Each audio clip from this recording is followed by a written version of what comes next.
자, 명상과 관련해서 말씀을 드려볼게요. 오늘 이제 본 주제와 관련해서 명상이라고 하는 게 요즘 굉장히 중요한, 다들 아시다시피 굉장히 중요한 키워드로 떠오르고 있습니다. 특히 이제 먹고 살기 힘들 때는 먹고 사는데 다 묻혀가지고 생각하고 정리하고 할 그게 없어요. 그냥 밥만 먹으면 행복한 거였고, 지금은 이제 밥만 먹고 살 수가 없는 시절이 된 거고요. 그래서 무엇이 행복이냐 라고 하는 그런 측면들을 바뀌어가고 있잖아요. 그래서 사람들이 잘 모르는데요, 제가 원래 명상 전문가입니다. 내가 전문가라고만 하면 사람들이 자꾸 이게 그렇게 말하는 사람들이 있다니까, 네가 전문 아닌 게 뭐가 있냐 이러는데, 제가 원래 제가 어렸을 때부터 이 길로 들어선 게 사실은 이런 명상과 관련해서 이쪽으로 시작하게 된 거예요. 그리고 배운 것도 한 100가지 정도를 배웠고, 책도 이제 곧 만들 생각을 합니다. 지금까지는 사람들이 제가 왜 책을 내는지 잘 모르거든요. 제 얘기를 하려고 책을 내는 거예요. 지금까지는 근데 안 팔리기 때문에 제 얘기를 안 하는 겁니다. 그리고 그 맨 마지막에 명상 얘기를 할 거예요. 명상 얘기를. 그리고 저는 전공도 제가 선불교를 전공을 했죠. 그리고 선도, 중국 불교 선도, 저는 그런 거를 굉장히 쉽게 생각하는 사람이라서 금방금방 하죠. 이유가 뭐냐면 어렸을 때부터, 그러니까 어렸을 때 뭘 했느냐가 사실은 굉장히 중요합니다. 커서는 여러분들에게 약간 비보를 말씀드리면, 커서 약발 잘 안 받습니다. 그런데 이 명상이라고 하는 게 자기네 정신을 이렇게 조절하는 거거든요. 그리고 명상에는 부작용이 있습니다. 사람들이 자꾸 부작용이 없다고 하는데, 그게 한의학 부작용 없다라고 하는 거하고 거의 비슷해요. 한의학은 약성분이 섞여 있어서 어디가 부작용인지 정확하게 모르는 거지, 부작용 100% 있습니다. 아니, 식품도 많이 먹으면 부작용이 생기는데 왜 약이 부작용이 없겠어요? 그리고 명상도 마찬가지예요. 아니, 생각을 내가 3살 버릇 80까지 간다고 그렇게 생각이라고 하는 게 고치기가 어려운 거거든요. 근데 그걸 고칠 정도의 에너지를 만들어내는 힘을 가진 거예요. 그런데 왜 부작용이 없겠어요? 그래서 부작용이 있습니다. 그래서 수행법이 오래 안 된 거를 쓰는 건 상당히 위험합니다. 상당히 위험합니다. 그거는 뭐하고 똑같은 거냐면, 요즘으로 말하면 러시아하고 중국에서 코로나 백신을 개발했는데 3차는 건너뛰고 막바로 실험한대요. 그거 비슷해요. 그래서 오래된 거, 그래서 이미 충분히 3차 실험이 끝났다라고 생각하는 걸 가지고 하는 게 좋아요.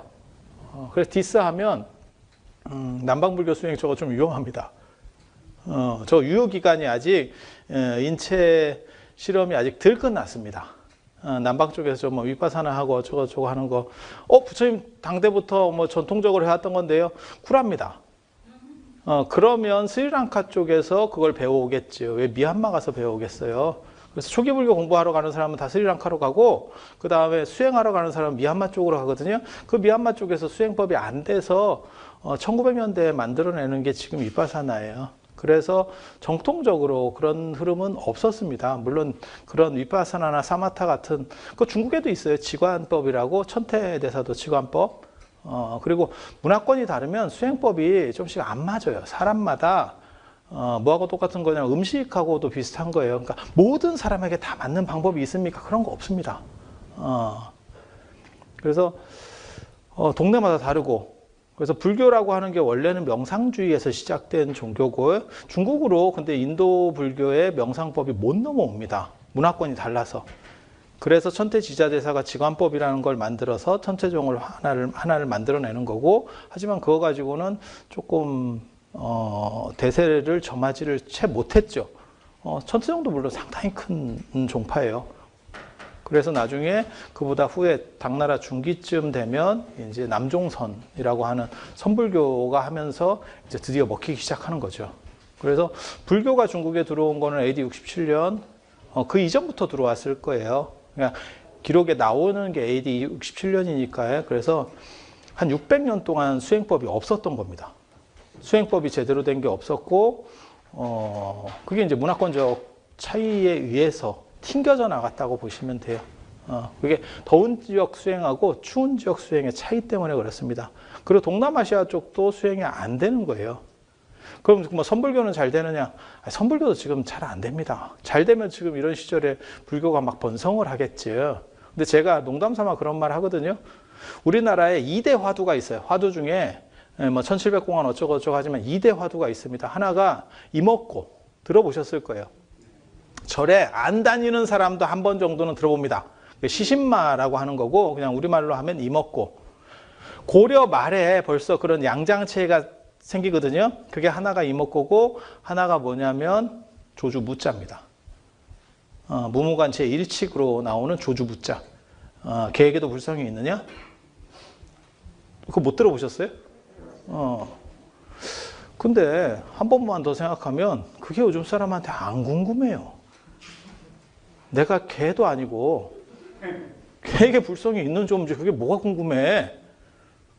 그러니까 의단이라는 게 안 생겨요. 의단이라는 게 생길 수가 없는 지금 구조예요. 그래서 조금 다른 방향의 선불교도 약간 변화를 줘야 된다라고 저는 얘기를 하거든요. 근데 당나라 때서는 완전히 다릅니다.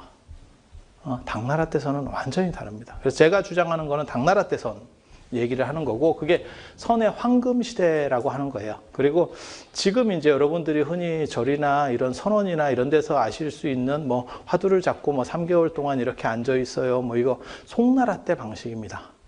송나라 때 방식입니다. 그래서 대해종고라고 하는 사람이 만든 거고 저는 대해종고라고 하는 사람을 굉장히 싫어해요. 그 사람 때문에 선이 망했다라고. 어떻게 보면 예술적인 건데 선이라고 하는 건 예술적인 거고 비규정적인 건데 그 사람이 그걸 제도화시켜 버렸어요. 어떤 방식으로서 이렇게 만들려고 하는. 그래서 망하는 겁니다. 그러니까 생동감이 없는 거죠. 예술적으로 얘기하면 기운 생동이라는 게 없어요. 그런 건 없고 그냥 어떠한 형식 이런 것만 딱 남은. 그러다 보니까 지금 뭐 참선하는데 스님들도 그렇게 합니다. 뭐 수십 년을 했는데 깨달음을 못 얻어요. 그럼 저는 뭐라고 얘기하냐면 그럼 다른 거 알아보셔야 되는 거 아니에요? 그 정도 했는데 안 되면 소질이 없는 게 아닌가요? 아니 그렇잖아요. 세상에 수십 년씩 해가지고 뭐 이룬 게 없어. 그러면 방법이 잘못됐거나 안 그러면 나랑 체질이 안 맞거나 둘 중에 하나겠죠. 그래서 조금 다릅니다. 당나라 때서는 뭔지 아세요? 저는 마경대, 제가 그 얘기 때문에 남학, 중국에 이제 5학이 있는데, 동태산, 서화산, 남항산, 북형산, 남형산, 북항산, 중앙숭산, 이렇게 해서 5학이 있는데, 남학에 형산에 가면 마경대라고 하는 데가 있어요. 저는 그 얘기를 너무너무 좋아해서, 그게 이제 마조 도일이라고 하는 홍주종, 홍주종 계열인데 이제 홍주종을 연 사람이 그 마조 도일이라고 하는 분이에요. 그분이 원래는 사천성에 사천성에 우리나라 스님이었던 신라의 정중사 무상스님 상자였다가 나중에 이제 그쪽으로 넘어가서 수행을 하게 되는데 남학회양선사한테 가서 참선을 배우니까 이건 굉장히 중요한 얘기입니다. 계속해서 앉아서 참선을 하고 있었대요. 참선을 하고 있었대요. 그러니까 하루는 남학 그 회양 자기 선생, 자기를 지도해주는, 명상을 지도해주는 그 선생님이 기와장을 간다는 거예요. 저는 그 얘기를 그래서 마경대라고 하는 거거든요. 기와장을 가라. 기와장을, 중국은 바닥이 보도블록으로 되어 있습니다. 보도블록 같이 이렇게 법당 이런 게. 그래서 거기다가 이제 쓱쓱쓱 가는데 제가 그 절에 가서 그 기와장을 갈아봤거든요. 쓱쓱쓱. 근데 보도블록 같은 데다가 기와장을 갈 때 나는 소리가 상당히 거슬립니다. 석석석석 이렇게 소리가 나거든요. 그리고 중국 기와가 우리나라 기와보다 얇아요. 그렇게 싹 갈고 있으니까 마조가 앉아서 참선하다가 도대체 이게 뭔 소린고 싶어서 나중에 결국 나와봅니다. 나와봤더니 선생이 맨바닥에다가 기와장을 갈고 있는 거예요. 그러니까 선생님 뭐 하세요? 이제 이렇게 물어보는 거죠. 정신사납고로. 그랬더니 회양 스님이 뭐라고 얘기했냐면 내가 이것을 갈아서 바늘을 만들겠다. 바늘을 만들겠다. 그러니까 마조가 뭐라고 얘기하냐면 세상에 기와를 만들어서 바늘이 됩니까? 아니. 그걸 갈아서 거울을 만들겠다. 거울을 만들겠다. 그러니까 세상에 기와를 만들어서 어떻게 거울이 됩니까? 그거는 진료 자체가 다른데 라고 얘기하니까 회양 스님이 뭐라고 얘기하냐면 그러면 앉아서 참선한다고 부처가 되냐. 그러니까 참선이라고 하는 거는 앉아서 하는 게 아니에요. 앉아서 되면 그러면 서서는 안 된다는 얘기인데요. 그게 뭐예요? 그래서 나중에 행동주의, 홍주종에서 말하는 행동주의가 나와요. 그러니까 일상사가 전부 깨달음이고 그 다음에 나중에 이제 임재도 이쪽 계통이거든요. 그러면 이제 행주자와 어묵동정이 다 깨달음이 아닌 것이 없다. 그리고 제가 임재 얘기 중에서 제일 좋아하는 게 뭐냐면 감정에 대한 긍정이라고 하는 거예요. 자기 선생님이 돌아가셨을 때 임재가 펑펑 울어요. 펑펑 울어. 그러니까 문상 온 사람들이 큰 스님도 깨달은 사람도 슬픕니까? 이렇게 얘기해요. 그러니까 임재가 대답한 말이 굉장히 재밌습니다. 저는 왜 우는지 정확하게 잘 모르겠는데 스승이 돌아가셨다고 그렇게 울지는 않거든. 근데 뭐 아무튼 펑펑 울었대요. 그때 뭐라고 얘기하냐면 슬픈데 어쩌나. 이 감정 긍정이라고 하는 거예요. 그래서 두 가지 이제 생각하시면 돼요. 행동주의와 감정을 어떻게 할 것인가. 깨달음이라고 하는 것은 정적인 게 아니고 행동주의다. 그 다음에 감정을 억제하는 것이 아니고 감정을 타고 가는 거다. 이게 선불교, 당나라 선불교의 핵심입니다. 그래서 화두나 이런 거는 잡는 게 아니고요. 순간적으로 얘기를 하고 대화를 하면서 그 사람의 고정관념을 깨트려 주는 거예요, 사실은. 그래서 저는 이런 걸 뭐라고 얘기하냐면, 화두를 뭐라고 얘기하냐면 코페르니쿠스적 전해다. 코페르니쿠스적 전해라는 게 뭐냐면 우리가 천동설을 믿었었잖아요. 그리고 눈으로 보이는 건 전부 다 천동설입니다. 지동설에 대한 거는 사실 눈으로 잘 안 보이죠. 뭐 해가 떴다 지는 거지 지구가 돈다. 물론 머리로는 지금 그렇게 이해하지만 눈으로 보이는 건 아무튼 해가 떴다 지잖아요. 그러니까 지금 오늘날도 우리가 해가 뜬다, 해가 진다 이렇게 표현하지. 아니, 그렇잖아요. 그게 천동설적 표현이잖아요. 그런데 코페르니쿠스적 전해라는 건 뭐냐면 이 세상에 바뀌는 것은 없고 내 관점이 바뀐다는 거거든요. 그러니까 천동설에서 지동설로 눈에 보이는 거 바뀐 거 한 개도 없어요. 그러니까 천동설에서 지동설로 바뀌는 게 실제로 바뀌는 건 아무것도 없고 내 관점만 바뀐다. 관점이 환기된다. 그러니까 깨달음이라는 게 그런 거를 얘기하는 거예요. 사실 선불교에서 말하는 당나라 때의 깨달음이라는 게. 근데 그런 거를 이제 조금 놓치고 송나라 때 방식을 보면 앉아서 주야장창 뭔가를 합니다. 앉아서 계속 생각하고 이목고를 하든지. 이목고도 두 종류가 있어요. 개에게도 불성이 있느냐. 무 하는 것도 두 종류가 있어요. 어떻게 하는 건지 아세요? 무 이렇게 하는 게 있고 무 이렇게 하는 게 있고 두 가지 패턴이 있어요. 근데 저걸로다가 질적인 게 바뀌겠냐? 그리고 지금 행복하지 않은데 뭘 바꿔서 행복해질 수 있을까? 진짜 완전한 행복이라고 하는 것은 걸림이 없는 행복이지 바꿔서 이루어지는 행복이 아니야 라고 하는 거. 그래서 여기에 대해서 할 얘기들이 많습니다. 할 얘기들이 많아. 그 중에서 이제 가장 기본적인 거를 하나를 말씀을 드리면 인도 사람들은 더운 지역 문화하고 추운 지역이 다릅니다. 생각하는 방식도 달라요. 한국 사람들이 성질이 급하잖아요. 왜 급해졌을까요? 추워서 그래요. 추워서 그래요. 그럼 더 추우면 더 급해집니까? 아니요. 너무 추우면 다시 둔해집니다.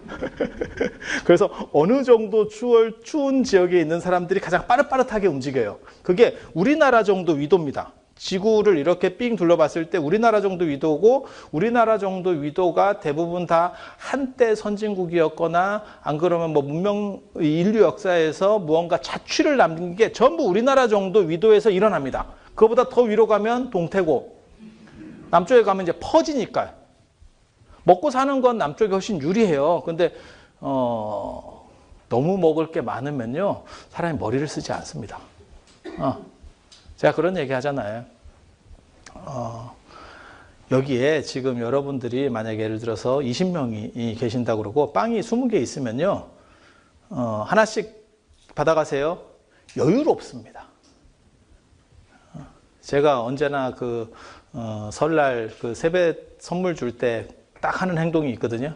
조금만 보여줍니다. 선착순 이러면 동작이 빠릅니다. 눈에 안 보이게 빠릅니다. 이게 싹 이렇게 하지만 더 있다는 거. 그래서 먹을 게 조금 부족하고 풍족하지 않을 때 어떻게 순서를 정할 것이냐, 그런 게 예라고 하는 거예요. 예라고 하는 거. 그래서 나이 먹은 사람에게 더 줘야 된다, 지위가 높은 사람에게 더 줘야 된다, 뭐 우선권을 줘야 된다, 이런 식으로 차등을 두는 문화고, 그래서 딱 우리나라 정도 사람들이 좀 빠릇빠릇하고 그 정도들이 움직여요. 그런데 인도 같은 경우는 덥죠. 거기는 아열대, 열대 막 이런 쪽이기 때문에 더 덥거든요. 그럼 퍼져 있습니다. 그래서 인도 사람들은 관법 중심으로 명상을 하고, 관법이라는 게 뭔지 아세요? 관조한다. 한 발 뒤로 물러나서 이렇게 보는 것 같이, 마치 우리가 영화 보듯이, 이건 뭐지? 이렇게 관조해서 보는 거. 그리고 지금 남방불교에서 하는 것도 내나 그런 관법 계열이에요. 그래서 자기가 움직이는 거, 걷는 거, 이런 거를 천천히 하면서 그걸 자기가 관조하는 거죠.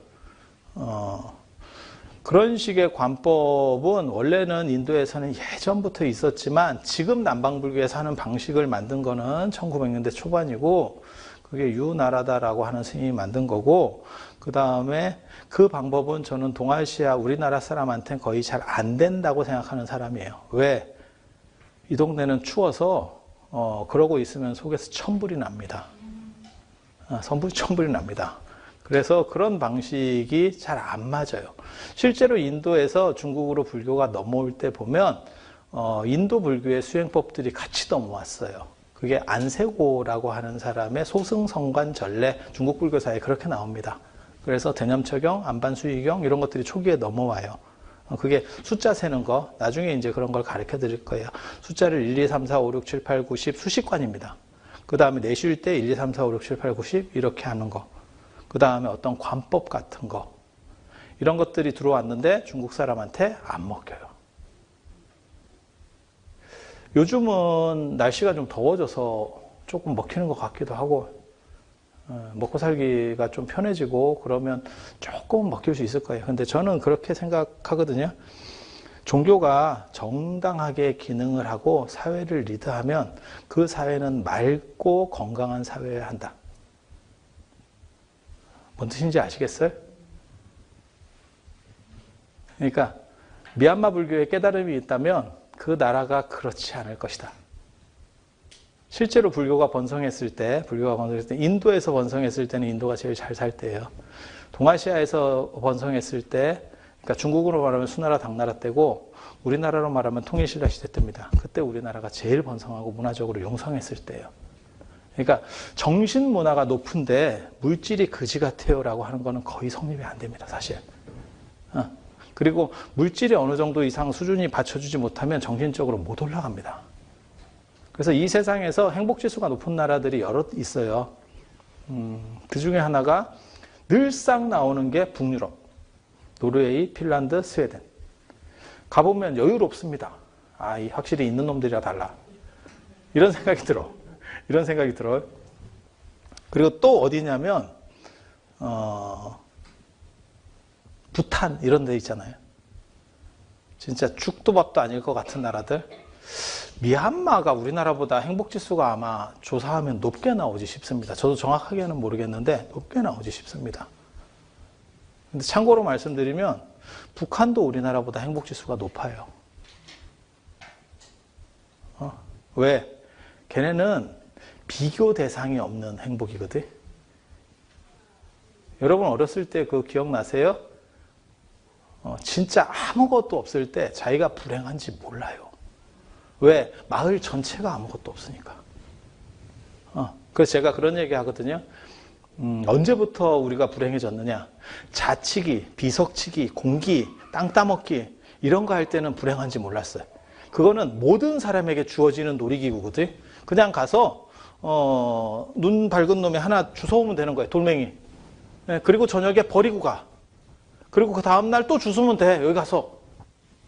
그런데 언제 불행해지기 시작하냐면 동그란 딱지가 들어왔을 때. 그건 주술 수 없어요. 네모난 딱지는 대충 만들면 됐는데 이 동그란 딱지는 그거는 돈이 아니면 어떻게 할 수가 없어요. 그러니까 거기서부터 이제 계급차별이 생기고 저걸 어떻게 해야 되지? 라는 생각들이 이제 발전하기 시작하는 거고, 도시락 반찬도 마찬가지입니다. 제가 그런 얘기를 하거든요. 어떤 사람이 소세지를 싸우기 시작하면서 불행이 시작됐다. 콩자반, 멸치, 김치만 싸울 때는 평등이에요. 아무 생각도 없어. 저희 어렸을 때만 하더라도 계란 후라이를 밥 위에 놓고, 지금은 그렇게 해서 먹지도 않습니다. 근데 그 노란 벤또 위에, 그치? 그리고 그걸 또 어떤 놈이 체육이나 이런 거 하고 오면 그것만 또 걷어먹는 놈이 있으니까 그걸 또 바닥에 깔고 그런 행동들을 했었잖아요. 그 계란도 행복일 때가 있었던 거죠. 지금은 진짜 아무것도 아닌.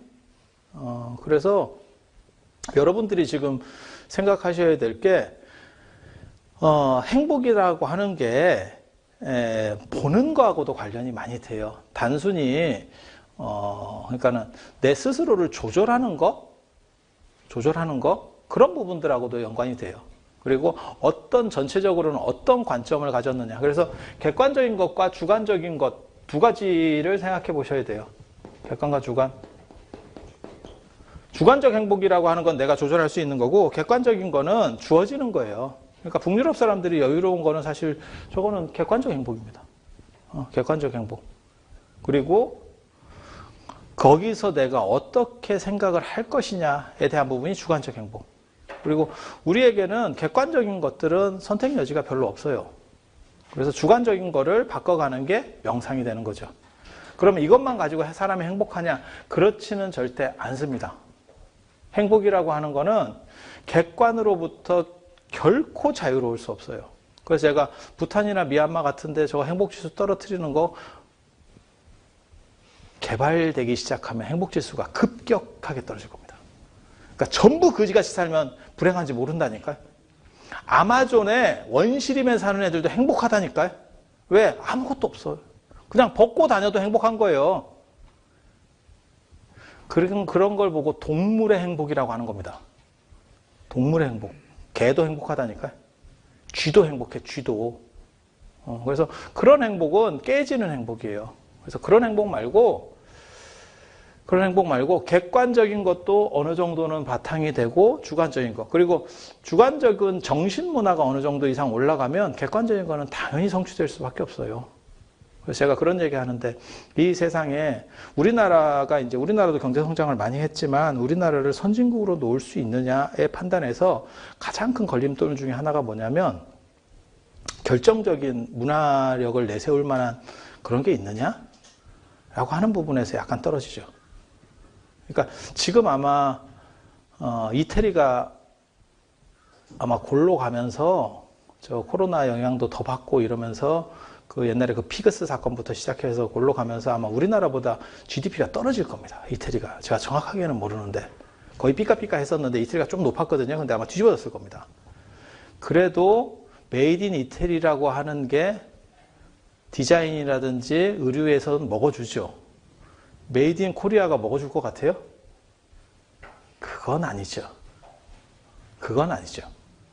그래서 명품이라고 하는 것들은 어느 정도의 문화력과 그 다음에 선진국이라고 하는 것도 그런 거예요. 어느 정도의 문화력이 바탕이 돼야 돼요. 그렇지 않으면 사실은 못 올라갑니다. 그래서 이 주관과 객관이 동시에 성취돼야 돼요. 주관에 매몰돼 가지고 뭐 주관적인 것만 갖고 다 해결될 수 있어요. 그거 천만의 말씀입니다. 그렇게 얘기했던 사람이 조선시대 때 궁핍한 선비들이 그렇게 얘기했죠. 나물 먹고 뭐 물 마시고 어쩌고 하면서도 행복합니다. 그건 말 같지도 않은 거예요. 무책임한 행복이죠. 무책임한 행복. 물론 지금도 그런 사람이 있어요. 여기 고사님들 중에서도 그걸 부러워할 수도 있죠. MBN의 나는 자연인이다. 그게 던진 프로인데 대박 났다는 거잖아요. 야, 사람들이 저렇게 다 가고 싶어 하는구나. 그 주관적인 거예요, 사실은. 그 주관적인. 객관적으로 볼 때 우리가 보면 무슨 생각 듭니까? 개고생.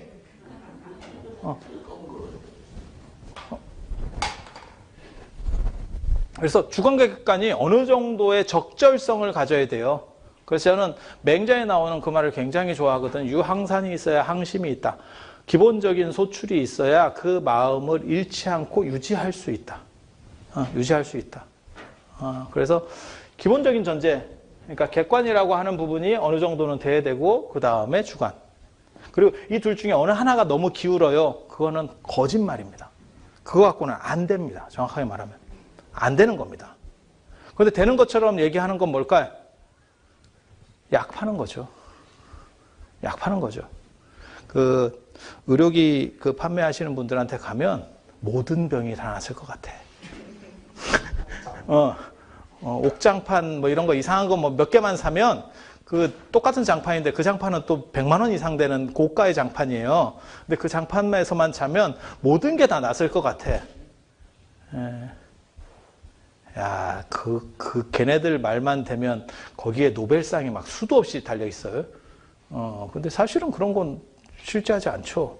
그래서 이 두 가지가 어느 정도의 적절성은 가져야 돼요. 가져야 된다는 걸 생각을 하시고, 그 다음에 더운 지역 수행하고 추운 지역 수행하고, 그러니까 객관적인 것, 경제적인 것이 무너져도 사람은 행복할 수 없어요. 경제적인 게 무너지고도 행복한 사람은 제정신이 아닌 겁니다. 그거 제정신이 아닌 겁니다. 약간 간 겁니다. 그런 사람들이 있어요. 그런 사람들도 있어요. 근데 보편이라고 하는 어느 정도를 잡아야지 그렇게 잡을 수는 없어요. 그래서 이 두 가지의 적절성이라고 하는 게 기본적으로 깔려야 된다라는 거 기억하시고, 그 다음에 더운 지역하고 추운 지역 수행은 차이가 있다. 이거는 관법 중심이고 이거는 집중 중심이에요. 그리고 여러분들은 싫든 좋든 이쪽으로 기본적으로 세팅이 돼서 나왔다더라. 세팅이 돼서 나왔다더라. 뭘로 당신이 알 수 있습니까? 승질이 급해. 승질이 급해. 한국 사람 치고 승질 안 급한 사람 없어요. 제가 늘상 하는 얘기 있거든요. 야, 우리가 일제강점기를 안 겪었으면 도대체 저런 것들을 어떻게 다 핑계댈 수 있었을까라고 싶은 게 있어요. 모든 안 좋은 건 다 일제강점기 때 생긴 거야. 한국 사람이 왜 빨리빨리 합니까? 일제강점기 때문에, 일본 놈들 때문에. 일본 사람은 그렇게 안 급해. 그리고 요즘 들으면 요즘에도 그런 게 하나가 있어요. 똑같은 게 코로나. 코로나 없었으면 도대체 이걸 핑계를 어떻게 댔을까?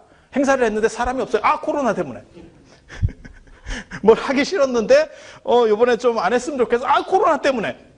요즘은 그냥 뭐 코로나가 전가의 보도 같이 쓰여. 뭐든지 안 되면 다. 그래서 여러분들은 기본적으로 이런 쪽에 세팅이 돼서 나온다는 거. 세팅이 돼서 나온다는 거. 그래서 이쪽 수행이 유행해요. 유리해요. 이게 선불교입니다. 선불교. 제가 이번 주하고 다음 주하고 수행법을 약간 다른 걸 가르쳐 드릴 거예요. 하나는 관하고 관련된 걸 약간 풀어주는 거. 이거는 약간 사람을 푸는 방식이에요. 푸는 방식이고, 하나는 집중하는 방식을 가르쳐 드릴 거예요. 그리고 지금은 세상이 많이 바뀌었어요. 그래서 우리가 진짜 전부가 이쪽인지에 대해서도 잘 모르겠어요. 여러분들 보시면 그런 생각 안 드세요? 젊은 분들 이렇게 대화하다 보면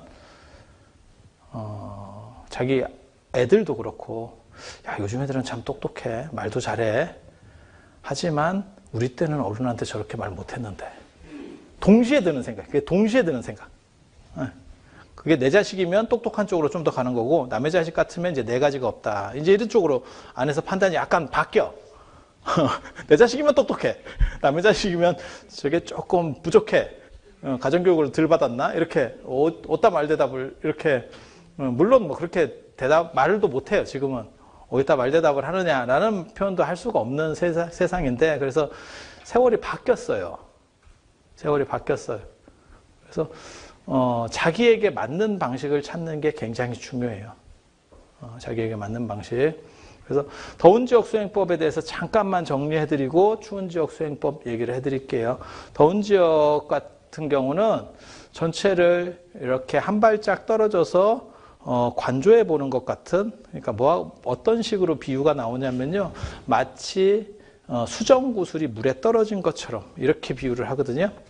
수정구슬이 물에 떨어지면 어떻게 될까? 깨끗한 물에 떨어지면 투명하잖아요. 그러니까 잘 안 보여. 잘 안 보여. 근데 물에 떨어지면 거기서 밑에서 흙먼지가 일어나면서 잘 안 보인대요.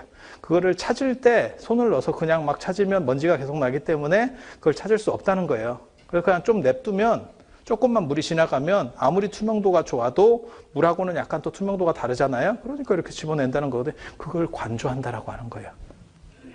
그걸 관조한다. 그래서 자기를 타자화시켜서 조금 물러나서 보는 거. 연극 배우로 얘기하면 진짜 연기 잘하는 사람들, 연극도 그렇고 영화도 그렇고 진짜 연기 잘하는 사람들은 다 이렇게 관법을 씁니다. 그러니까 관법의 가장 핵심이 뭐냐면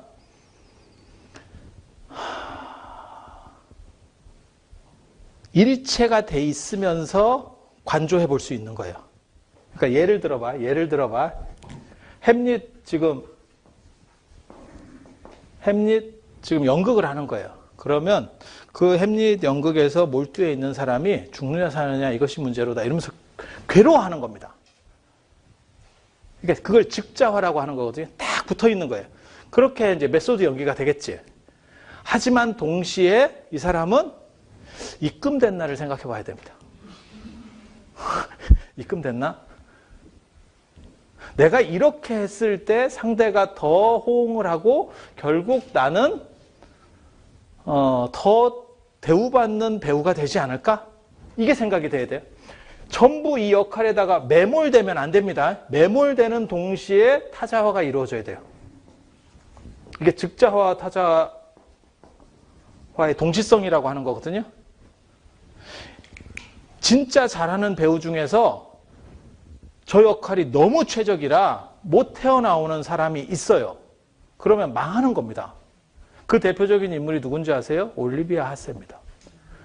줄리엣 한 번 했다가 평생 줄리엣으로 죽었어요.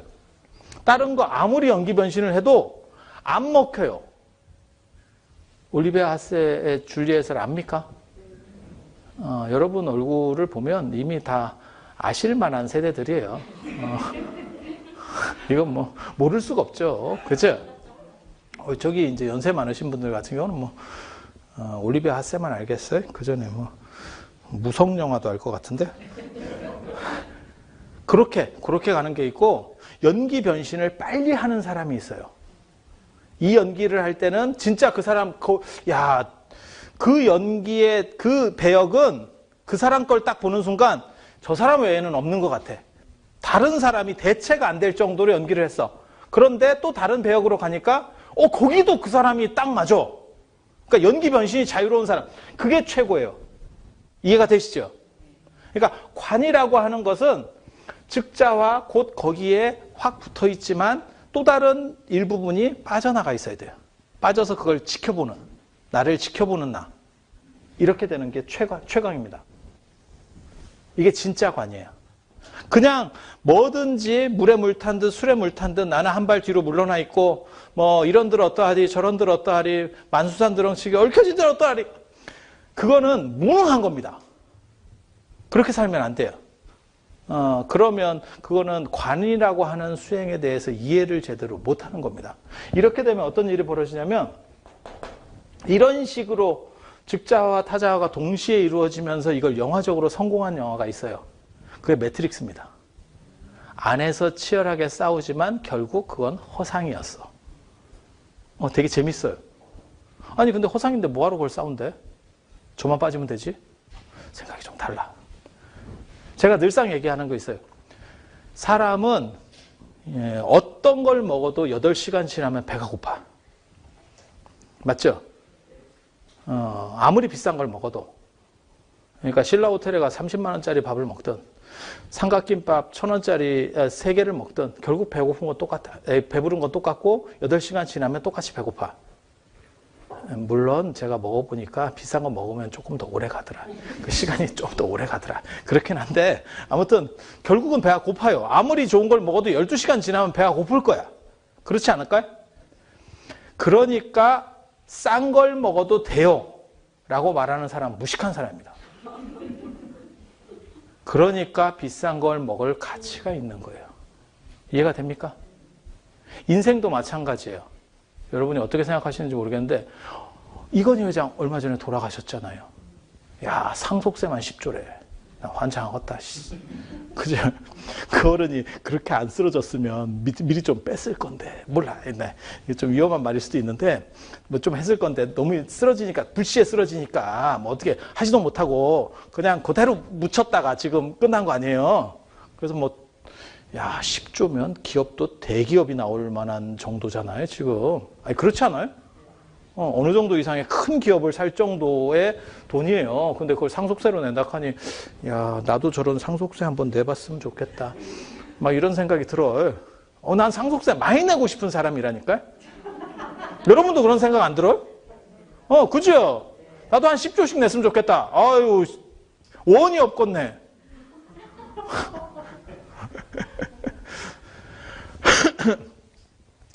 그래서 그런 어른도 결국은 저렇게 뭐 돌아가시잖아요. 저는 그거를 보면서 많은 생각을 했거든요, 사실. 그 어른이 뭐 73인가에 그렇게 쓰러지셔가지고 한 6, 7년 정도 저렇게 계셨는데 저게 살아있는 건가? 죽어있는 건가?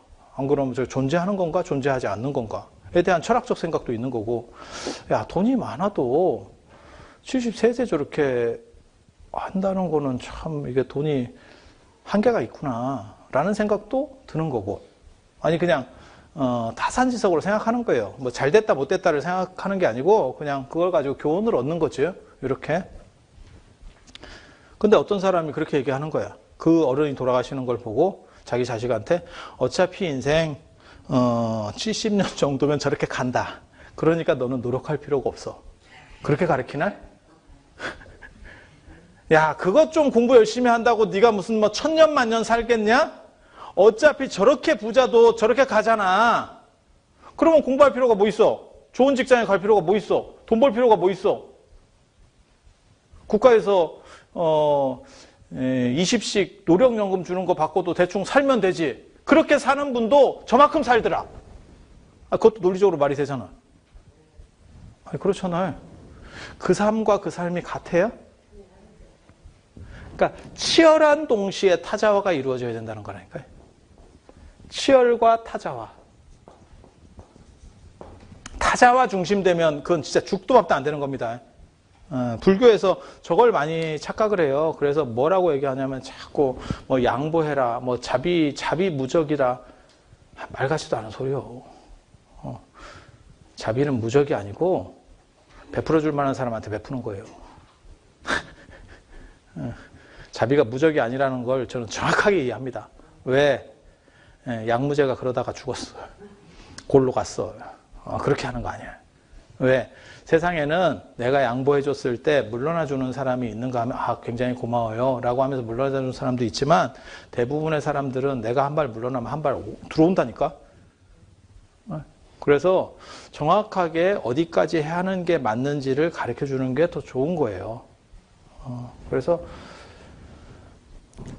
밥을 먹는 문제도 그렇고 인생을 사는 문제도 그렇고 그것은 결국 어느 시점이 되면 끝나는 겁니다. 그러니까 좀 더 오래 사는 사람은 있고 좀 더 일찍 죽는 사람은 있겠죠. 예를 들어서 뭐 60에 돌아가시는 분도 있고 100까지 가시는 분도 있고 뭐 가겠죠. 하지만 안 죽는 건 아니죠. 결국은 죽을 거야. 그러니까 그것을 아무렇게나 채워도 결과는 마찬가지야. 그런 건 아니에요. 그런 건 아니에요. 그래서 최선을 다해서 치열하게 사는 거. 그게 저는 관법의 핵심이라고 봅니다. 핵심이라고. 그런데 왜 인도나 저 동남아시아 같은 경우는 그렇게 안 됩니까? 그거는 스님들한테 배워서 그래요. 부처님 같은 경우는 제갑할 정도, 출갑할 정도 이래서 나눠놨어요. 그러니까 제가인이 하는 거하고 출가인이 하는 거하고 그래서 제가인 같은 경우는 불교를 배우면 잘 살게 된다. 라는 얘기를 합니다. 언제나 불교 경전에 그렇게 나와요. 그리고 출가인은 그걸 통해서 고요함을 얻고 그 다음에 행복하게 되는 거예요. 달라요. 쓰는 게 다르다니까. 그걸 통일시켜 놓으면 지금 저 동남아나 지금 한국 불교도 그런 식의 통일 양상들이 있거든요. 자기 기준으로 자꾸 얘기하는 거예요. 그래서 뭐 마음을 내려놓으라는 동, 야, 지금 내가 내 자식이 지금 시험 보게 생겼는데 뭘 마음을 내려놔. 그러면 무슨 생각이 드냐면 네가 자식이 없어서 그런 얘기 하는 거야. 올라와. 내가 마음 내려놨으면 기도 붙이겠냐? 마음을 못 내려놔서 지금 기도 붙이러 왔는데 뭐 마음을 내려놓으래. 그리고 마음이 실체가 있는지 없는지도 모르는데 뭘 내려놔. 이게 지금 마음이 어떤 건지도 모르겠는데. 그래서 그런 식의 접근 방식, 그게 출가인의, 그러니까 수행자의 접근 방식이에요. 그걸 재가인에게까지 일반화시키는 건 잘못된 겁니다. 그래서 명상이라고 하는 거의 핵심은 이것도 마찬가지예요. 제가 보는 초기 불교에 대한 명상은, 초기 불교의 명상은 저 남방 불교 거랑은 완전히 다릅니다. 치열하게 잘 살면서 물러날 때 물러나고 끊을 수 있는 것. 이게 초기 불교의 명상이에요. 당신이 어떻게 합니까? 제가 초기 불교 전공자입니다. 제가 초기 불교 전공자. 제가 율장 전공자라니까 제가 초기 불교 문헌을 제일 많이 보는 사람 중에 하나예요. 그게 아니었으면 그 당시에 불교 안 먹힙니다. 일반 재가인들한테. 부처님이 만난 사람들은 재가인이 더 많았고 출가인이 더 적어요. 당연히 그렇지 않았을까요? 그때 처음 장사 시작했는데 제자들이 막 엄청나게 많았을 것 같아요. 재가인을 사부작 해서 출가인으로 만든 거죠. 근데 경전에 보면 출가인만 만나셨던데요. 그 사람들이 기록해서 그래. 기록 주체가 그 사람이라서 그래. 일반인들에게 훨씬 많은 얘기를 했을 거예요. 그건 기록이 안 남았어. 왜? 그 사람들은 듣고 끝난 거예요. 그리고 기록하는 사람들은 다 기록에 남아있는 거야. 자기네들이 그걸 전승을 했기 때문에. 그래서 나중에 대승불교가 나오는 거예요. 대승불교가. 그래서, 명상이라고 하는 거는 실제로 이게 잘 살고, 행복하게 잘 살고, 그 다음에 현실에서 승리하는 법. 그리고 패했을 때, 이게 제일 중요해요. 패했을 때 데미지를 덜 입는 방법이에요. 사람이 승리할 수 있어요. 하지만 패할 수도 있습니다. 승리할 때보다 패했을 때 데미지를 덜 입는 게 훨씬 중요해요. 이게 안에서부터 무너지기 시작하면 대책이 없습니다. 그래서 제가 늘상 하는 얘기 있어요. 무너졌을 때, 진짜 정신력 강한 놈은 무너졌을 때 스프링처럼 튀어 올라와요. 그리고 정신력이 약한 사람은 무너졌을 때 몇 달 갑니다. 갑자기 슬럼프에 빠져가지고 몇 달 갑니다. 이거는 명상하는 사람이 아니에요. 그래서 재가인도 명상을 해야 되는 이유 중에 하나가 뭐냐면 이걸 통해서 성공할 수 있고, 그 다음에 자기 스트레스를 극복할 수 있고, 그리고 더 치열하게 살 수 있어요. 더 치열하게. 그리고 그 치열함이라는 것은 치열 플러스 행복이에요. 치열함과 행복이 동시에 가는 것. 그래서 이런 게 제가 보는 인도 관법의 가장 큰 특징 중에 하나예요. 그리고 중국 같은 경우는 행동주의라는 겁니다. 지금 추운 쪽 이제 수행을 얘기하는 거예요. 이거의 특징은 행동주의. 인도는 이원론적 문화이기 때문에 이게 이제 깨달음과 깨닫지 않은 거, 그러니까 성과 속의 차이가 있어요. 그런데 중국은 이론론적 문화이기 때문에 이 세상 밖에 다른 세상이 없어요. 그러니까 육조단경 같은 데 보면 뭐라고 나오냐면 극락이 서방에 있는 게 아니다. 네 마음을 어떻게 쓰느냐의 극락이다. 유심주의로 이제 바뀌게 되는 거거든요. 그래서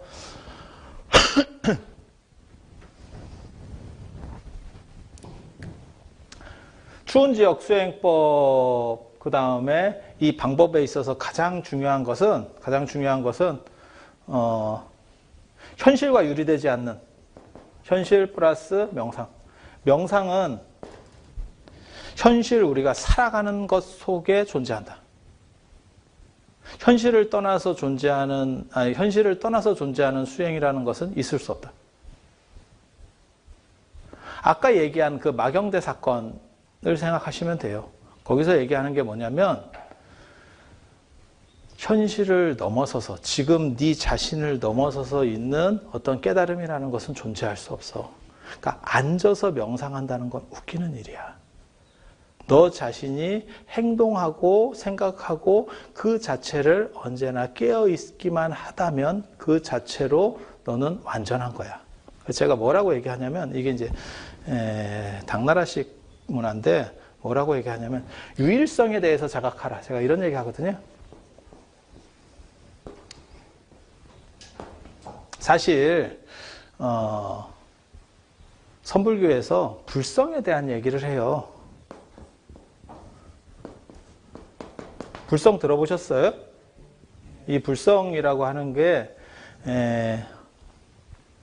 이런 얘기하면 약간 복잡해지는데 그냥 짧게 말씀드릴게요. 우리가 언젠가는 다 깨달을 수 있을까요? 불교식으로 얘기하면 초기 불교하고 부파 불교에서는 깨달은 사람이 있고 상중하로 있대 사람이 깨닫는 사람이 있고 당취 안 되는 사람이 있고 잘 지도받으면 되고 잘 안 되면 떨어지는. 아니 우리 현실이 이런 거예요. 이 세계가 다 이런 거예요.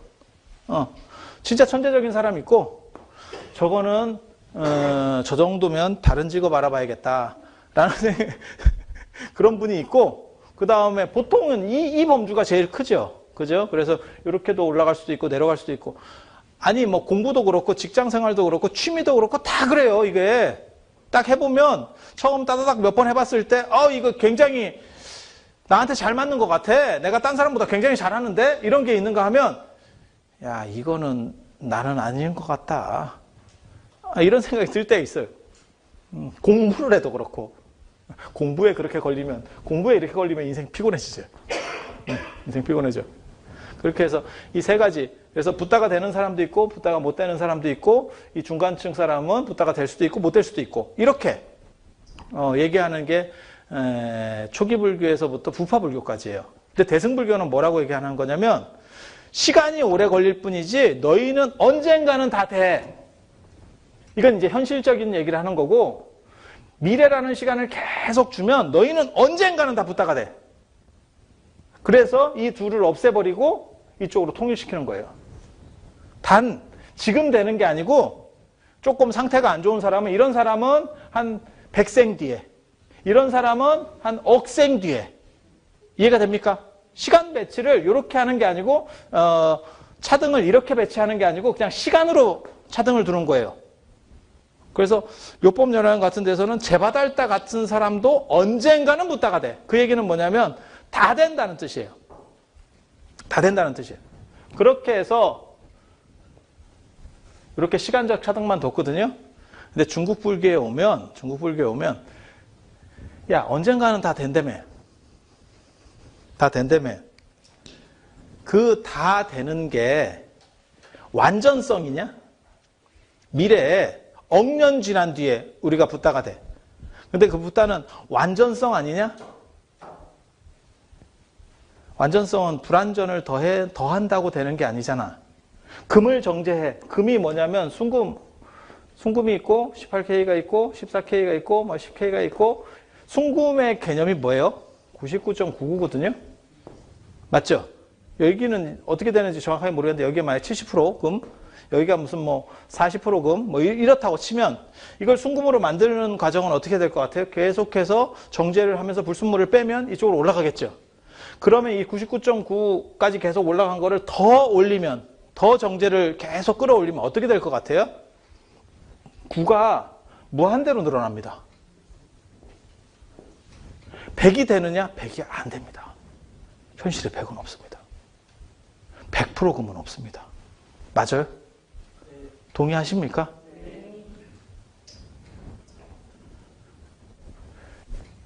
99.99% 9가 한 어깨 있다고 쳐봐. 이 뒤에, 소수점 뒤에 어깨.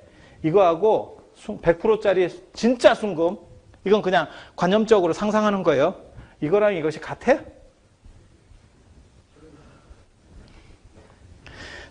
진짜 한 끗 차이도 안 되는 차이인데도 이거는 완전히 다른 거예요. 개념이. 왜? 여기에는 완전성이라는 게 있고 이거는 불완전성이에요. 완전에 가까워질 수는 있지만 이 불완전은 계속 증대해도 불완전입니다. 맞아요?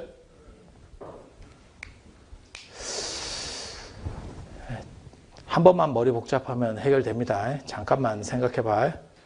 내가 억년 뒤에 아니면 100억 년 뒤에 붓다가 된다라고 생각을 해보세요. 그 부처님은 완전성이에요? 불완전성이에요? 불완전한 거예요? 완전한 거예요? 불완전한 거예요? 네? 불완전한 거예요? 왜 불완전이라고 볼까요? 이게 여러분이 지금 나뉘는 게 뭐냐면 예를 들어서 100억 년 뒤에 내가 붓다가 된다. 이 붓다를 불완전이라고 보시는 분은 지금 현재 나라고 하는 것이 계속 같다라는 생각이 있기 때문에 그런 거예요.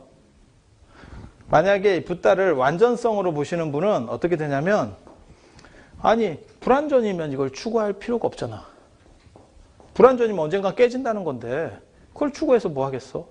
지금 이 생각을 하는 거예요. 그러니까 한 사람은 지금 현재에서 미래를 보고 있는 거고 이게 이제 불완전이라고 말하는 사람이고 완전이라고 말하는 사람은 결과를 보는 거예요. 지금 결과를 보는 거예요. 근데 불교에서의 붓다는 무조건 완전성이어야 돼요. 왜? 그게 대전제예요. 종교적 대전제. 불완전이 되면 추구 대상이 안 된다니까. 그러니까 이런 대상은 각 종교마다 있어요. 기독교에서는 이게 유일신이 완전 대상이에요. 근데 유일신은 기독교에서는 인간이 유일신이 못 돼요. 신이 못 돼. 그러니까 별 문제가 없는데 불교는 나중에 붓다가 된대. 특히 대승불교에서는 그 얘기를 하거든. 그러면 아득한 미래지만 나는 완전성이 될 수 있잖아. 그러면 현재의 나는 완전성인가 불완전성인가? 네? 그렇게 나와야 되는 거예요, 답이. 자, 봐봐. 이거는 계속해서 증가를 시키고 끊임없이 재련을 해도 100이 안 된다니까? 그런데 하나의 답을 갖고 있는 거야. 또 다른 답을 갖고 있는 거야. 그건 뭐냐면 어느 시점인지는 모르지만 100억 년 뒤라도 내가 붓다가 된다라고 하는 완전성이 나에게 존재한다면 그것은 사실은 나에게도 완전성이 지금의 나에게도 있는 거야라는 거예요.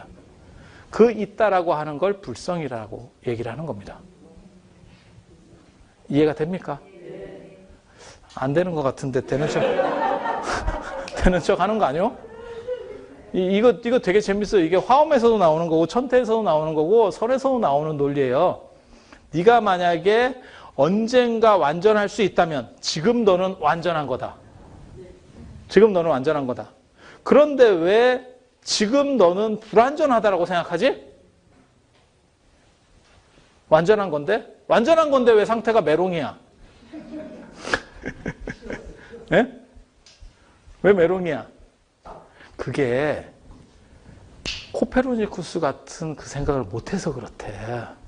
그러니까 지금 옛날부터 유사 이래로 코페르니쿠스가 지동설 얘기하기 전에도 계속 지구가 돌았던 거지 태양이 돌았던 적은 한 번도 없는 거예요.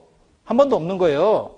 그런데 계속해서 사람들이 태양이 돈다라고 믿었던 것뿐이지. 그죠? 그리고 코페르니쿠스가 그걸 한번 생각을 그걸 코페르니쿠스 전회라는 게 철학적으로 굉장히 중요한 거거든요. 현상이 바뀌는 건 없고 생각만 바뀌니까 우리가 사고하는 것이 틀이 바뀌어버리는 거예요. 그래서 너는 불완전하다고 생각하지만 실제로 너는 완전했던 거야. 그 생각을 딱 가지게 되면 어떤 일이 벌어지냐면 다시는 불완전할 수가 없대. 이렇게 바뀌는 시점, 코페르니쿠스적 전회를 도노라고 합니다. 선에서는 도노라 그래요. 그리고 제가 여러분들에게 더 강력한 메시지를 사실 드리고 싶은 게 있어요. 아까도 얘기했지만 코페르니쿠스적 전해라는 거를 자각하든 자각하지 못하든 언제나 지구가 돌았다는 거. 그러니까 내가 불성이 있네 없네를 떠나서 인간은 다 존재하는 그 자체로 완전성을 가지고 있대. 근데 왜 있다고 해요? 이해가 됩니까? 이해가 돼요? 그 단계까지는 이해가 돼요? 이거 조금 잘 따라와야 돼요. 안 그러면 나중에 어려워질 수도 있어요. 어려워질 수도 있어요. 자, 여러분들이 미래에 붓다가 된다는 것은 지금도 여러분들은 붓다가 되어 있다라는 뜻이고, 붓다였었다는 뜻이고, 그것을 선종에서는 자각해야만 붓다래. 자각하지 못하면 지동설, 천동설처럼 그 코페르니쿠스적 전해를 못 거치는 거래요. 하지만 저는 뭐라고 해결하는 거냐면 그걸 자각 못해도 마찬가지예요. 그건 자각할 필요가 없어요. 자각한다고 바뀌는 게 아니에요. 현상을 바꿔서 깨달음을 얻는 게 아니고 현상 자체가 깨달음이기 때문에. 그러면 그 상황을 어떻게 인식할 수 있느냐? 그게 유일성에 대한 논리예요. 이 세상에서 사람이 행복하지 않고 불행해지는 거는 비교 대상이 있어서 불행해지는 거예요. 아까 얘기했잖아요. 딱 동그란 딱지가 들어오면서 인생은 힘들어졌다. 이렇게 계급차별이 생기기 시작하는 거거든요. 비교 대상이 있는 거예요. 나는 그걸 갖고 싶지만 못 가지는 거예요.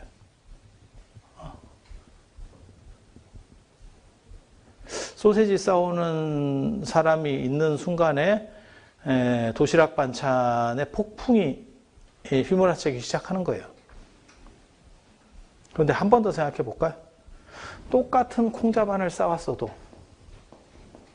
이 세상에 똑같은 콩자반이 있어요. 어때요? 제가 그런 얘기 하거든요. 모나미 볼펜이 얼마나 팔렸는지 저도 잘 모르겠어요. 근데 우리나라에서 모나미 볼펜이 한 200만 자루 팔렸다고 칩시다. 그냥. 똑같은 모나미 볼펜이 있을까? 이 세상에? 똑같은 게 있을까?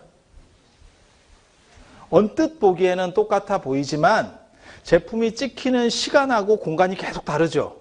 그러면 조금씩은 다 다르지 않을까? 그렇지 않을까? 그게 완전하게 똑같은 게 존재할 수 있을까? 시간이 다르잖아. 그죠? 1초 전에 찍어낸 거하고 1초 후에 찍어낸 거는 뭐가 조금은 다르겠지. 인간은 어때요? 우리 다 다른 거 아니요? 맞죠? 다 다르죠? 유일성이잖아. 유일성은 비교 대상이 없어요. 비교 대상이 없으면 불행의 대상이 없어. 그걸 자각하는 게 중요해요. 예? 근데 별로 감동하지 않는 것 같은, 이게, 어거지로 그렇게 하지 마시고. 그래서 중요한 게 있어요. 제가 이 얘기를 이렇게 약을 팔아도 여러분들은 똑같은 생각을 합니다. 그래도 아닌 건 아니잖아. 현실에서는 그렇지 않잖아. 모든 사람이 유일성이라는 건 맞죠. 그걸 동의하지 않는 건 아니에요. 이 세상에 똑같은 거는 전 우주에 나랑 똑같은 건 아무것도 없어요. 그건 맞죠? 그리고 나랑 똑같은 게 그냥 없는 게 아니고 지금 이 순간 존재하는 거는 나 안에서도 없어. 그러니까 나는 계속 바뀌어가는 나니까. 맞죠? 이거 진짜 이제 좀 더 머리 복잡한 얘기를 해드릴 거예요. 이런 거 자꾸 가르쳐주면 촌사람들 계몽해서 안 되는데, 근데 눈빛을 보니까 제가 내년에 와서 이걸 또 약을 팔아도 될 것 같아. 또 해도 이거 처음 듣는 건데 이럴 것 같은 굉장히 불길함이 막 엄습해 오거든요. 근데 한 번만 좀 차근차근 잘 생각을 해보시면 이게 생각보다 쉬워. 전 우주에서 나라고 하는 게 똑같은 거 없죠. 그죠? 유일성이잖아요. 근데 실제로 내가 행복하냐? 그건 아니잖아. 옆에 사람 보면 저기서 낳고 아까도 저도 얘기했잖아요. 이건희 회장 돌아가시고 10조 재산세 낸다는 나도 좀 재산세 좀 내봤으면 좋겠네. 나 10조까지 필요 없고 1조 재산세만 좀 내봤으면 원이 없겠다. 원이 없겠어. 50% 재산세라 하니까 50%인가 뭐 60%인가 뭐 그래도 50%면 10조는 남는다는 거 아니요. 뭐 60%든 70%든 그래도 한 7, 8조는 남겠지. 아니 그렇지 않아요? 그냥 생각해 보면 내는 사람 입장에서는 참 배 아플 것 같지만 난 내는 사람이었으면 좋겠어. 이런 생각은 다 할 수 있잖아요. 그게 나쁜 생각은 아니잖아요.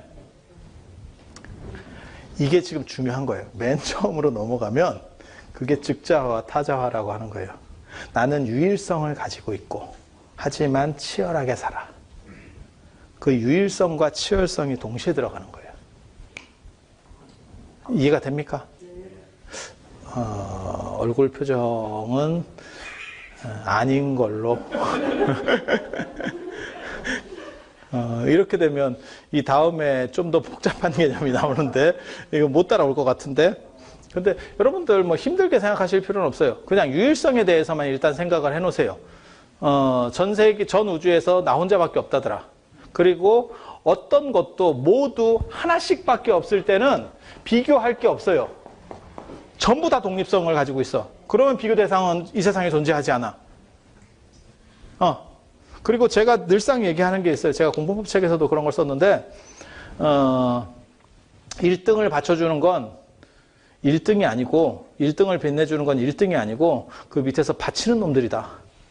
우리가 받쳐줬기 때문에 1등으로서 낯을 내고 있는 거다. 그래서 우리가 받침, 고임돌을 빼버리면 1등도 개뿔도 아니다. 그 생각을 가지고 있어야 돼. 그 생각을. 그래서 유일성을 가졌을 때 두 가지 생각을 하셔야 돼요. 하나는 그 유일성에 대해서 일단 자각을 해야 되고, 그 다음에 상대가 나보다 더 대단하다고 생각했을 때 그것은 그 자체가 대단한 것이 아니고 우리가 그렇게 착각하고 있는 것뿐이다. 착각하고 있는 것뿐이다. 그래서 그 부분은 사실은 어떻게 보면 자기 자존심하고 관련돼요. 그래서 제가 그런 얘기 하는데 저는 다른 사람 언뜻 보기에는 제가 여러 가지를 하는 것 같지만 실제로는 여러 가지를 안 합니다. 대부분 이렇게 비슷한 거에서 왔다 갔다 하고 있거든요. 그런데 다른 사람 앞에서 얘기를 할 수 있는 조건이 되는 건 뭐냐면 그 사람이 잘하는 걸 저는 개무시합니다. 그러니까 예를 들어서 누가 제가 전에도 제가 그런 말씀 드렸을 거예요. 산은 성스럽기 때문에 오르는 게 아니다. 그래서 얼마 전에도 어떤 그 관광객이 와서 제가 저 오대산 중대에 올라가고 있는데 막 이렇게 소로 변신해서 헉헉거리고 있었거든요. 길에 이렇게 넓어져서 앉아서 그 계단에 넓어져서 앉아서 헉헉거리고 있으니까 어떤 영감님이 스님인데 왜 이렇게 헉헉거리냐고 산에 많이 다녀봤을 거 아니냐고 이러길래 내가 짜증이 나가지고 가뜩이나 지금 숨 넘어가고 있는데 숨 넘어가고 그래서 내가 뭐라고 얘기했냐면 도시 사람이라고 전부 아파트 사는 거 아니지 않냐고 내가 그런 얘기를 했거든요. 그래서 그렇게 산에 막 이렇게 잘 올라가는 스님들도 있어요. 분명히. 그러면 저는 그런 사람들을 존중하느냐? 아니. 저는 성스러움의 의미를 몰라. 우리는 그렇게 생각하는 거예요. 성스러운 건 어떻게 해야 되느냐? 멀리서 보고 존중해야지. 거기를 어디 밟어? 밑에서 보고, 저게야말로 성스러움이구나. 이렇게. 축구 이런 거 있잖아요. 축구 잘하시는 박지성 선수 이런 사람들 있잖아요. 축구 안 봅니다, 우리는. 안 보면 됩니다. 그 땀나게 뛰는 거, 그거, 이런 얘기 하면 이제 욕 바가지로 못치는 모르는데, 그거 약간 쌍놈들이 하는 거 아니야? 이렇게 생각하면 돼요. 이렇게 생각하면 이게 방어 기제가 딱 펼쳐지는 거라니까. 이렇게 되면 뭐가 있냐면 상대를 깎아내리라는 뜻이 아니에요. 나랑 언제나 대등 관계에서 좌우 관계로만 만들어내면 돼요. 모든 관점들을. 지금 수직 관계가 되면 내가 찌리해지는 거예요. 그러면서 인생이 피곤해져. 근데 그러지 말고 저건 저 사람은 저 나름대로 잘하는 거야. 하지만 나는 별 관심이 없어. 박지성이 나한테 관심 안 주잖아. 근데 내가 왜 박지성한테 관심을 줘야 돼? 아니, 뭔 뜻인지 아시겠어요? 아니, 이건희 회장은 약간 그 집 그 재산세는 약간 부럽긴 한데 난 박지성 선수는 안 부러워요. 저한테도 그렇게 얘기한다니까. 이제 스님도 이제 나이가 있으니까, 그리고 자꾸 이렇게 그런 거 컴퓨터 작업만 하고 이러면 어느 세월에 훅 갈 겁니다. 그러니까 운동을 하세요. 그래 내가 자장률사로 빙의했잖아. 자장률사로 빙의했잖아. 그래서 내가 뭐라고 그랬냐면, 자장률사가 뭐라고 말씀하셨냐면, 내가, 계율을 지키고 하루라도 계율을 지키고 살지언정 파괴하고 100년 살기를 원하지 않는다. 이렇게 말씀하셨거든요. 이렇게, 제가 그래서 그렇게 얘기했잖아요. 내가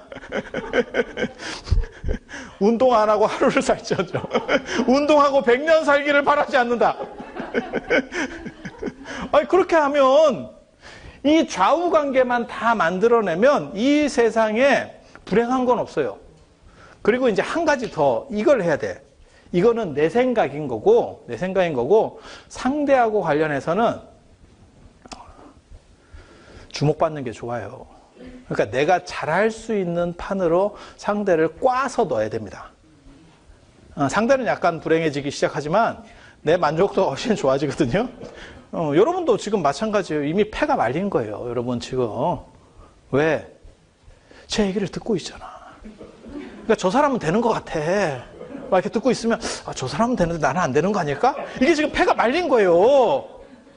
근데 여러분이 잘할 수 있는 게 있다니까?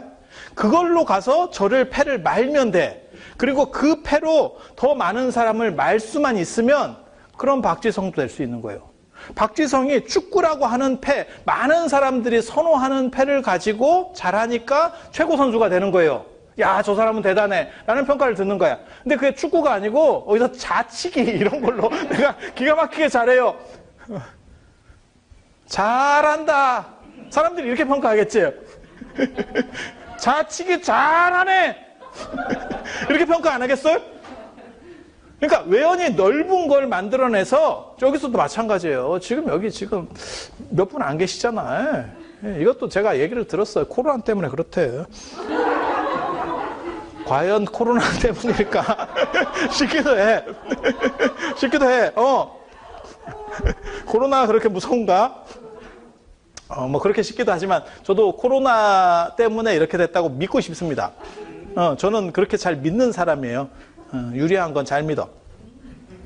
그런데 여기에 제가 얘기하는 거에 들어줄 사람, 그 다음에 동조해줄 사람이 몇만 명이 된다고 생각을 해봐. 그러면 제 삶의 만족도가 확 올라갑니다. 이해가 됩니까? 그 구조들을 계속해서 살면서 만들어 가야 돼요. 그래서 저한테 그렇게 얘기하는 사람이 있어요. 당신은 힘들지 않아요? 저런 일들을 제가 쓸데없는 일들을 되게 많이 벌리고 많이 찝쩍거리면서 하거든요. 그런데 다른 사람이 저한테 안 바쁘세요? 라고 물어보면 거의 바쁘다는 얘기 잘 안 합니다. 제가 바쁘다고 말하는 사람은 대부분 귀찮게 하는 사람한테만 바쁘다고 합니다. 그리고 뭔가 이렇게 재밌는 일거리 같은 게 있을 만한 사람한테는 절대 바쁘다고 얘기하는 적이 없어요. 나 좀 껴줘. 이렇게. 그렇게 하는데, 제가 그러니까 다른 사람보다 일을 많이 해도 저는 그렇게 얘기해요. 어저께도 제 아는 사람이 그렇게 물어보더라고요. 스님은 그 힘들지 않습니까? 지가 나보다 일을 훨씬 적게 하는데도 자기는 힘들다는 거예요. 그래서 제가 뭐라고 얘기했냐면, 나는 내가 다 선택한 일만 해. 그리고 나는 내가 하기 싫은 일은 안 해. 그 선택권이 나에게 있어. 너는 일량이 나보다 적지만 너는 주어지는 일을 하고 있는 거야, 지금. 그러니까 네가 훨씬 힘든 거야. 자기가 선택하는 일을 하면요, 눈빛이 달라요. 그리고 놀면서 해요. 그러니까 제가 이 얘기하면 이제 또 이제 비호감, 제 얘기 중에서 가장 이제 비호감 되는 얘기가 이 얘기인데, 제가 논문을 많이 쓰는데 논문 쓸 때 사람들이 안 힘드냐 이렇게 물어보면 제가 뭐라고 대답을 해줬냐면, 그것 때문에 제가 굉장한 비호감이 됐어. 나 그냥 테레비 보면서 소일 삼아서 쓴다.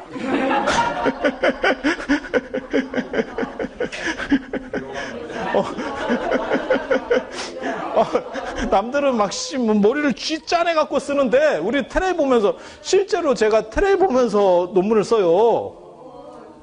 아니 근데 그게 할 일이 아니고 여러분 자녀분들도 보세요. 여러분 때는 조용해야 공부를 한다고 생각했지만 여러분 자녀분들 귀에다 뭐 꽂고 이게 밖에까지 소리가 들리게 하는 정도인데도 야 그게 너 뭐 외워지냐? 그런데도 걔가 외워요.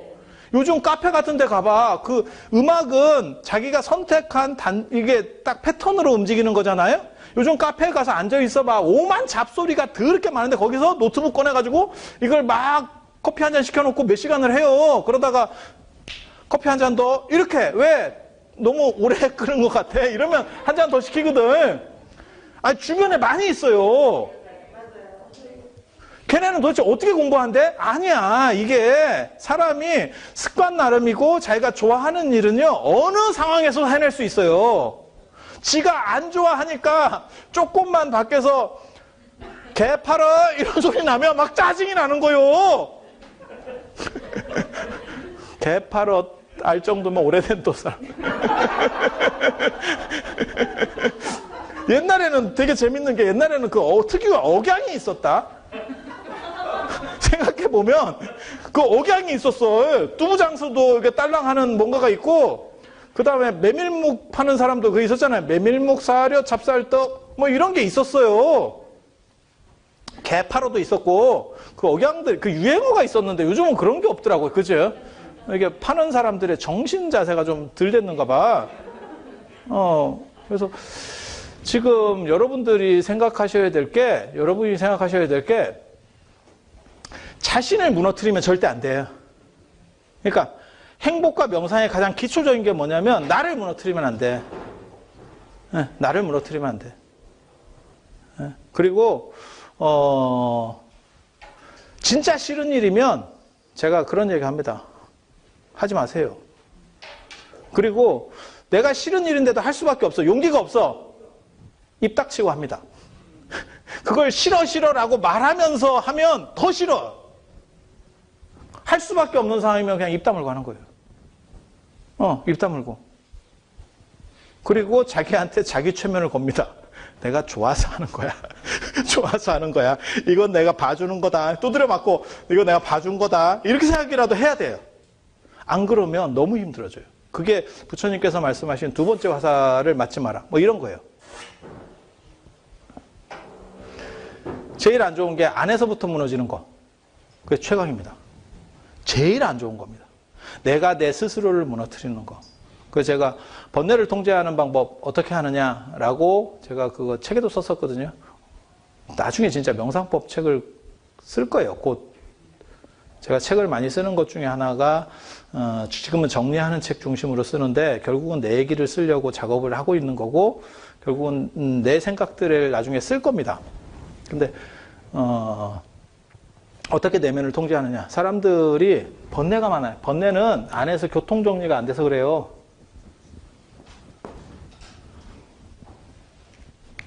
그리고 외부에서 들어오는 충격에 의해서 번뇌가 생기는 거는 그건 어쩔 수가 없어요. 살다 보면 어떻게 하겠어. 다 내 뜻대로 되는 건 아니잖아. 그리고 제가 예전에 제가 고등학교 때 본 책 중에서 미카엘 엔데의 끝없는 이야기, 저는 그 책 진짜 좋아했었거든요. 그거 혹시 아세요? 저 모모? 네, 그 모모 쓴 사람이에요. 근데 그 끝없는 이야기를 보면 그 내용 스토리가 그거예요. 그 사람이 아우린이라고 하는 여의주 같은 걸 얻습니다. 근데 그거는 그걸 가지고 있잖아요. 그 아우린이라는 걸 가지고 있으면 내가 생각하는 모든 것이 이루어져요. 모든 것이. 근데 나중에는 그 사람이 결국은 굉장히 힘든 상태에 빠집니다. 왜? 생각하는 모든 것이 이루어지니까 처음에는 엄청 만족스러웠는데 나중에는 생각도 안 돼. 떠오르면 다 되는 거야. 그리고 여러분 한번 생각해 보세요. 그냥 생각만 해서 다 이루어지고 뭘 다 얻을 수 있어. 그럼 만족도가 생길 것 같으세요? 만족도가 안 생겨요. 만족도가 안 생겨. 진짜 꼭 가지려고 열심히 노력해서 하나를 잡았을 때, 그러니까 여러분 세대에는 아마 그런 게 있었을 거예요. 내가 진짜 다른 거 몰라도 집은 한 칸 사야겠다. 그렇게 해서 뭐 10년, 20년 해갖고 집을 한 칸씩 마련한 사람, 그 집의 만족도라는 건 굉장히 높겠죠. 처음 그 집을 샀을 때의 만족도라고 하는 건. 근데 내가 태어나면서부터 너무 부자였었어. 나는 우리 집이 진짜 부자야.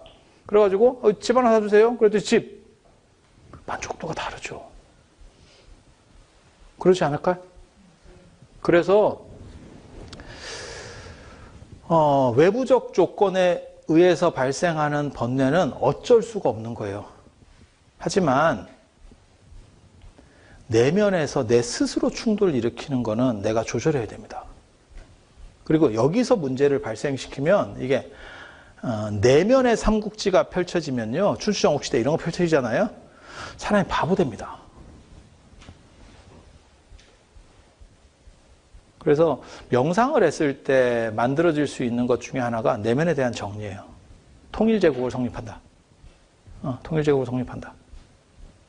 그리고 그렇게 안에서 자부심이 있고 통일제국을 성립한 사람은 외부에서 어떤 충격이 닥쳐왔을 때도 대응하는 게 훨씬 강력합니다.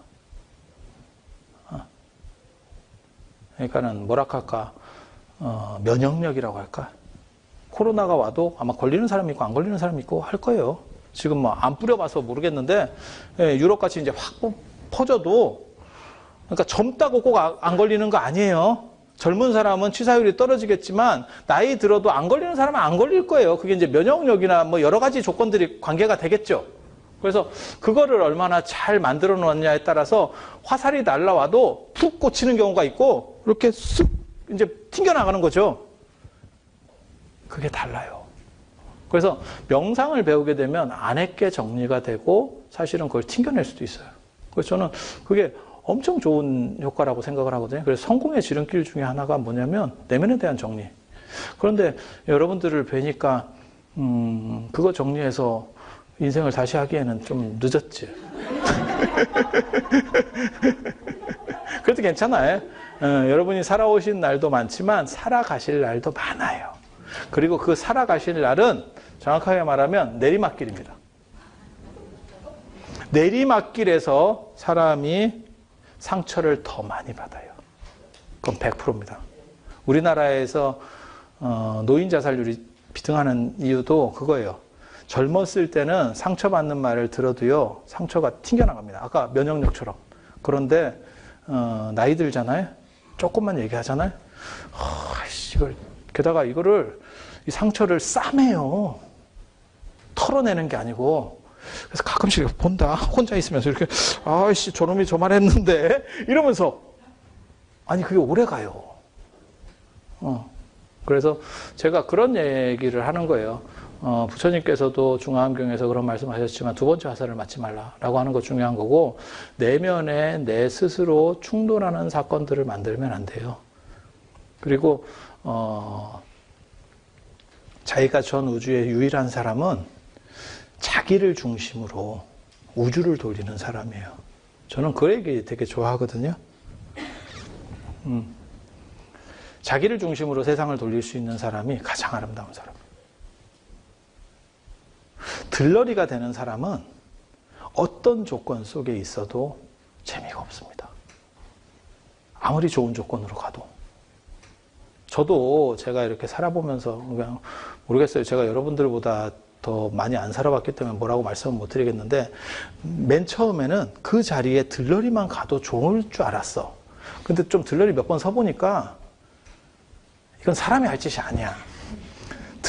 모든 들러리는 한 2번 쓰면 재미가 없어요. 주인공을 해야 돼. 주인공을 해야 돼. 용꼬리보다 닭머리가 나. 그게 내가 뭔 소리인지 내가 안다고. 네. 그래서 여러분도 마찬가지예요. 여러분은 닭머리 말고 병아리 머리라도 뭔가 하나를 잡아야 돼요. 잡아야 돼요. 그래서 조금 쉬었다가 명상하는 거, 제가 기본적인 거, 관법적인 것들을 좀 가르쳐 드릴 거고, 그 다음 주에는 제가 중국 영적인 명상을 가르쳐 드릴 거예요. 기공 같은 거 가르쳐도 재밌는데. 우리 또 몸 안 움직이는 기공 하잖아. 대가리 기공. 이게 또 기가 막히거든.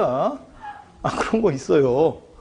제가 온갖 쓸데없는 여러분이 상상하는 거의 모든 기술을 다 배웠거든요.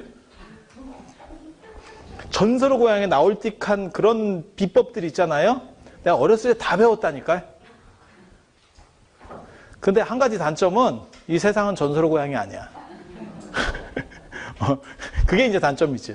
그래서 한 20분 정도 쉬었다가 제가 의자에 그대로 앉아서 하시면 돼요. 그리고 명상하실 때 모르겠어요. 지난 시간에 어떻게 하셨는지 잘 모르겠는데 바닥에 앉는 게 제일 안 좋습니다. 아예 눕거나 기대거나 의자가 편합니다. 아니, 제 말이 맞나 틀리나 한번 앉아보세요. 명상에서의 기본 중에 하나가 뭐냐면 내 몸이 어디가 자꾸 말을 하면 안 돼. 뭔 뜻인지 아시겠어요? 그러니까 바닥에 앉아 있어봐. 그럼 내 몸이 갑자기 다리나 허벅지가 엉덩이나 이런 데가 말을 해요. 막 불만이 이렇게 야 좀 움직여봐, 좀 펴봐 뭐 이런 게 있거든요. 불편한 겁니다. 의자에 앉아서 10분 있는 거하고 바닥에 앉아 10분 있는 거하고 틀려요. 그리고 제일 좋은 건 자빠지는 겁니다. 그게 최강입니다. 그래서 처음에 명상 배울 때는 제가 다 누워서 하라. 아니면 기대라. 벽에 기대라. 이런 걸 가르쳐줘요. 그리고 그런 조건이 성숙되지 않았을 때는 의자가 차라리 낫습니다.